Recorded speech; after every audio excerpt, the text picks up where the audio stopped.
ఉధృతంగా లేదు.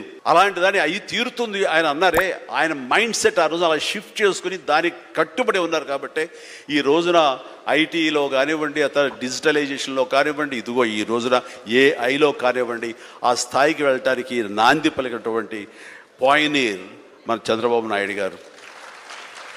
సో ఇలాంటి నాయకుల మైండ్ సెట్ షిఫ్ట్ అవ్వడం అన్నది ఎంతగా అభివృద్ధిలోకి ఎంత ఇదిగా ఉందో మనం తేటతెల్లంగా చూస్తున్నాం. కాబట్టి it's a wonderful subject, Sharini. I do appreciate. All the very best. Thank you so much, sir. చెప్పాలంటే మన నారా చంద్రబాబు నాయుడు గారు కూడా చిన్నతనం నుంచి కాలేజీ రోజు నుంచి నాయకత్వ లక్షణాలతోటి అక్కడ నాయకుడుగా కాలేజీలో ఉంటూ అక్కడి నుంచి తనకి ఇష్టమని ఈ ఫీల్డ్లో రాణించాలి, రాష్ట్రానికి సేవలు చేయాలి, ఇక్కడ ఏమైనా సరే అవ్వాలి అనే అకుంఠిత దీక్షతో అయ్యారు.